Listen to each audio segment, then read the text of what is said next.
대만의 반도체 산업이 종말을 맞이할지도 모르겠습니다. 이번에 제대로 대만이 사고를 쳐버렸고 앞으로 TSMC 존망마저 위태로워질지도 모른다는 관측이 나오고 있는데요. 반도체는 TV, 냉장고, 세탁기와 같은 일상적으로 사용하는 가전제품부터 최신 기술이 적용된 스마트폰과 자동차, 그리고 우주발사 로켓과 군사용으로 사용되는 미사일이나 첨단 무기 등 현대의 대부분의 산업에서 사용되는 핵심 부품입니다. 산업이 발전할수록 반도체의 중요도가 점점 올라가고 있어 TSMC 등 반도체로 유명한 대만이 중국과의 갈등에서 국제사회가 대만을 지지하게 만드는 중요한 요소 중 하나가 되고 있습니다. 당장 중국이 대만을 포위하고 무력 시위까지 하며 대만을 위협하는 이런 시기에 대만이 발칵 뒤집어질 만한 큰 사건이 터졌습니다. 당장 이 사건 때문에 대만의 반도체 사업이 완전히 무너질 수도 있다고 하는데요. 대만의 대표 기업 중 하나인 폭스콘이 중국의 반도체 기업에 1조 원에 달하는 거액의 금액을 대만 정부의 허락도 받지 않고 극비리에 투자한 사실이 들통나 대만 전역이 그야말로 큰 충격에 난리가 났습니다. 현재 미국이 중국에 대한 반도체 규제를 하고 있고 대만에게는 적국인 중국의 반도체 기술이 넘어가는 것을 엄격히 금지하고 있는데요. 이런 상황에 중국의 반도체 기업에 거액의 금액을 투자한 것은 폭스콘이 단순히 돈 때문에 매국적인 행동을 했다는 차원을 넘어 이 여파로 대만의 반도체 사업과 TSMC마저 무너질 수 있다는 충격적인 전망이 나와 대만 전역에 비상이 걸렸습니다. 이 사건에 대한 내막을 자세히 알아보겠습니다.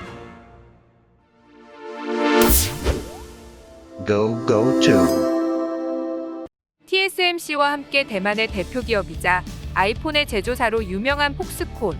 이 폭스콘이 대만 정부 몰래 중국의 반도체 굴기의 대표 기업인 칭화윤희에 우리 돈 1조 원이나 되는 금액을 투자한 사실이 발각되어 대만 정부가 그야말로 발칵 뒤집어졌는데요.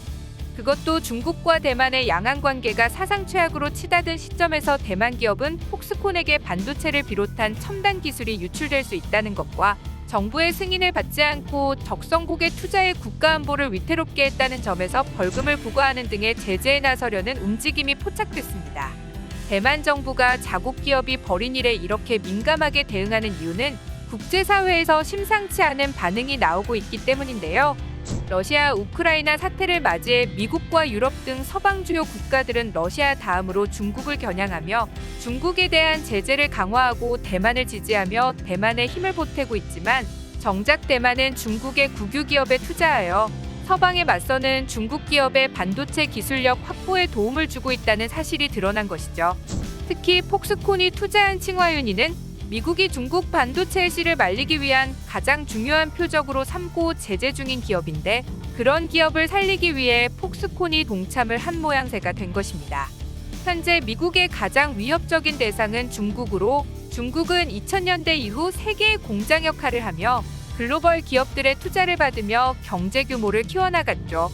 많은 나라들이 중국의 공장을 세우면서 중국은 해외 기업들이 수십 년간 축적한 기술력과 경영 노하우 등 알짜배기 정보를 탈취하여 자국 기업의 육성에 이용했습니다. 일당 독재 공산국가이기에 가능했던 것으로 중국에 투자한 많은 해외 공장들의 기술을 도둑처럼 빼먹고 팽식히는 방법으로 중국은 많은 국가들의 기밀사항과 노하우들을 손쉽게 얻어갈 수 있었습니다. 이렇게 빼돌린 기술을 바탕으로 중국은 가전제품부터 최첨단 전기차 배터리 산업까지 손을 대며 글로벌 시장을 위협하고 있습니다. 하지만 이런 중국도 유일하게 반도체 기술만은 제대로 확보하지 못했는데요. 중국이 높은 점유율을 차지하고 있는 각 분야의 산업에서 반도체는 그 뿌리가 되는 가장 중요한 기술이지만 중국은 아직까지 높은 수준의 반도체 기술을 확보하지 못했죠. 현재 중국의 반도체 자금률은 고작 7%에 불과한데요. 그마저도 중국에 진출한 해외 기업인 삼성이나 SK하이닉스 등의 반도체를 제외하면 순수한 중국의 자체 반도체 자금률은 고작 2% 수준에 불과합니다. 결국 중국이 소비하는 반도체는 98%가량을 해외 기업에서 사오는 것이 중국 반도체의 현실이죠. 중국은 1년에만 200조 원 상당의 반도체를 소비하는 세계 1위의 반도체 소비국이면서 이 가운데 195조 원이 무역 적자로 기록될 정도인데요. 이런 현실을 타개하고자 중국이 선택한 방법이 반도체 굴기입니다. 반도체의 중요성을 일찍부터 인식하고 있던 중국은 미래에는 반드시 반도체 기술이 필요하다며 반도체 굴기를 통해 반도체 기술 확보에 총력을 기울였습니다. 기술력이 있는 한국이나 대만에 산업 스파이를 보내거나 직원을 매수하여 중국에 취업시키는 등 수단과 방법을 가리지 않고 반도체 기술 확보에 열을 올렸습니다. 또한 시진핑 정부의 막대한 자금 지원 아래 해외에 있는 반도체 기업들을 집어삼키려는 시도도 했죠. 하지만 중국의 이 같은 행보를 견제한 미국과 유럽 등 서방 세계들이 중국 기업에 대한 반도체 인수합병을 거부하면서 반도체 기업들이 중국에 넘어가는 일만은 막을 수 있었습니다.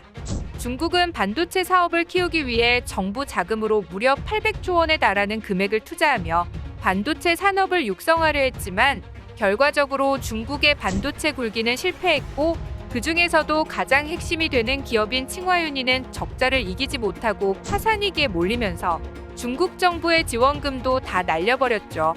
마이크론 등 미국의 반도체 기업을 합병하려 했지만 실패한 칭화윤희는 디램을 직접 개발하려고 했지만 실패했고 이후 서방의 최신 반도체 제조 설비를 구매하려고 했지만 미국의 제재로 인해 반도체 장비 구매가 모두 막혀 아직도 15년 전에 구식 장비로 구식 반도체만을 생산하던 칭화윤희는 막대한 빚을 감당 못하고 파산 절차에 들어가 버렸습니다. 하지만 중국 정부는 칭화윤희를 살리기 위해 중국 정부의 국부 펀드인 중국투자공사의 자회사들이 나서 칭화윤희를 인수하는 식으로 민간 기업이던 칭화윤희를 중국 정부가 소유하게 되었습니다.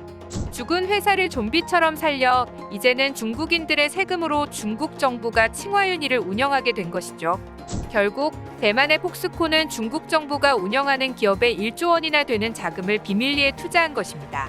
미국 기업인 애플의 아이폰을 하청 제작하는 것으로 유명한 폭스콘은 미국 기업인 애플의 첨단 기밀 정보를 많이 가지고 있어 폭스콘이 중국의 국영 기업에 투자함으로써 중국 기업과 교류가 생긴다면 애플의 기밀 정보가 중국으로 넘어갈 수 있다는 우려를 낳고 있습니다.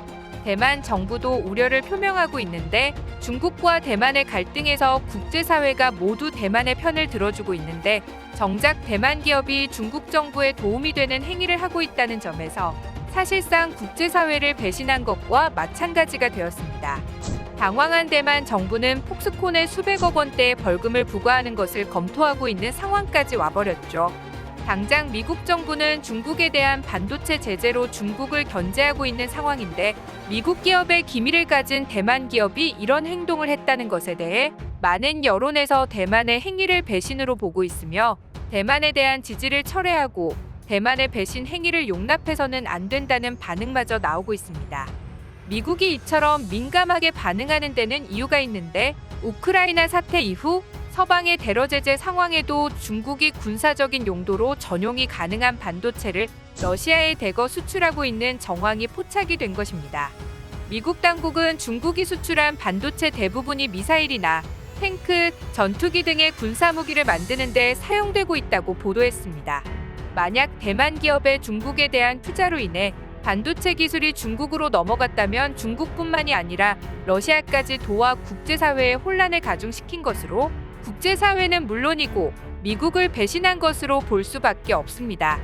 또한 미국은 최근 러시아를 도운 중국 국영 기업인 폴리테크놀러지 등 중국 기업에 대해 미국 내 자산 동결 조치 등 제재에 나서고 있는데 중국의 국영 기업이 된 칭화윤희는 폴리테크놀러지와도 깊은 관련이 있다고 알려져 있습니다.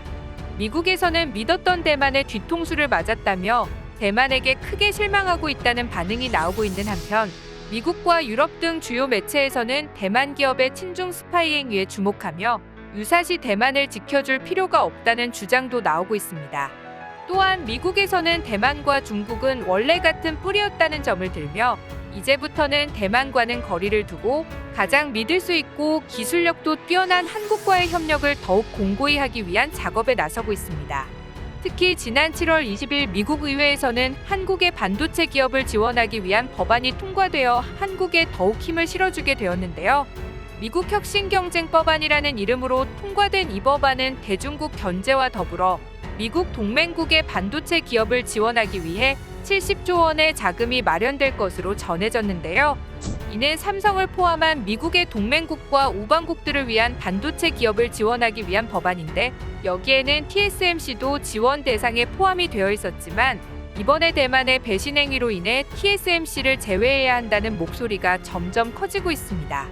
이번에 통과된 미국 혁신경쟁 법안은 중국을 견제하기 위해 반도체 공급망을 미국과 동맹국으로 재편하자는 법안인데, 중국을 도와주고 있는 대만의 반도체를 미국이 지원해줄 이유가 전혀 없기 때문입니다. 이 사건으로 인해 한국과 대만으로 양분되어 있는 세 개의 반도체 생산기지가 한국 중심으로 옮겨갈 것이라는 관측도 나오고 있습니다. 지난 5월 한국에 방문한 바이든 대통령은 삼성을 방문해 기술 동맹을 맺자는 제안까지 하며 한국에 러브콜을 보냈는데요. 미국의 이런 제안은 대만은 전혀 받지 못했죠.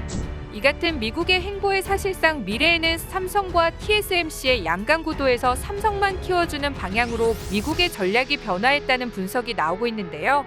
이는 미국에서 현재 중국 침공의 위협에 대만 기업이 중국에 흡수될 수도 있다는 우려가 나오고 있기 때문이죠. 중국의 대만 침공이 발생할 경우 가장 먼저 TSMC를 자폭해야 한다는 미국군의 계획이 나오고 있으며, TSMC의 생산기지를 미국으로 옮겨놓으라는 제안을 TSMC에 하기도 해 사실상 대만에서의 반도체 공급이 끊기는 상황을 이미 전제하고 있다는 정황들이 포착되고 있습니다. 안 그래도 양안전쟁의 위험으로 TSMC의 안정성이 위태로운 이런 때의 대만 기업의 스파이 행위는 사실상 대만 반도체와 대만 안보의 숨통을 끊고 있다는 전문가들의 발언마저 나오고 있습니다. 미국은 대만을 지켜주겠다고 약속했지만 유사시 대만을 포기할 수도 있다는 가능성이 나오고 있는 가운데, 대만은 스스로의 가치를 높여 미국이 대만을 지켜줄 수 있도록 노력을 했어야 했지만 오히려 중국 국영기업에 투자를 하는 등 대만을 지지해주고 있던 미국과 국제사회의 신의를 저버리며 스스로의 목을 죄고 있는 상황입니다. 시청해주셔서 감사합니다. 구독과 좋아요는 양질의 컨텐츠를 만드는 힘이 됩니다.